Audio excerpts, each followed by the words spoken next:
ঠিক আমাদের জীবনটা এমনই, যে ছোট জীবনটা আল্লাহ আমাদেরকে দিচ্ছেন, শত ধরনের শ্রেষ্ঠত্ব দিয়া দিছেন। সব উম্মতকে যতটুকু না দিছেন, আমাদেরকে উম্মতে মুহাম্মদুর রাসূলুল্লাহ সাল্লাল্লাহু আলাইহি ওয়াসাল্লামকে এর চেয়ে কোটি গুণ বেশি দিছেন। আমি ছোট একটা উদাহরণ দিই। আপনি হয়তো শুনলে ভাববেন যে অমুক উম্মতকে তো 1000 বছর বয়স দিছেন। ঠিক আছে, তাহলে পরিশ্রমও 1000 বছরের করতে হয়েছে, তাই না? কি বলেন? কিন্তু আপনাকে যদিও বয়স কম দিছেন, কিন্তু মূল্য অনেক দিছেন। কতটুকু মূল্য দিছেন? যে 1000 বৎসরে যা কামাই না হলো, এক রাত্রে এর চেয়ে 6 গুণ বেশি হয়েছে।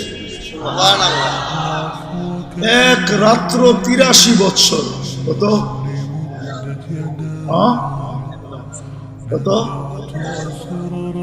83 বৎসরের ভিতরে আবার 83টা লাইলাতুল কদর তো আছে।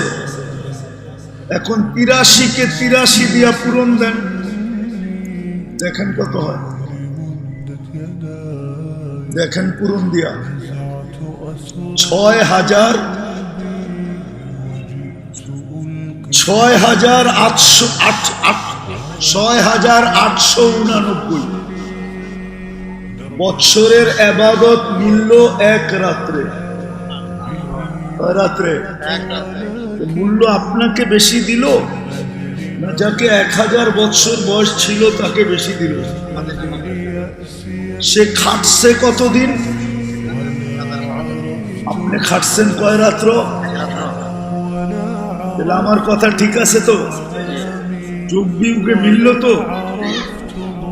আগেরটা নিয়ে গেলাম না, আগেরটা নিয়ে গেলে বুঝে আসবে না।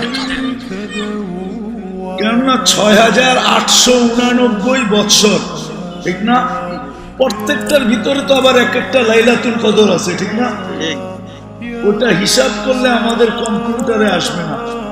তাহলে আল্লাহর কথা সত্য হবে, বেকায়েরে হিসাব, হিসাববিহীন, হিসাব ছাড়া। যেটা বুঝাইতেছিলাম, বৃক্ষ তার ফলে পরিচয়।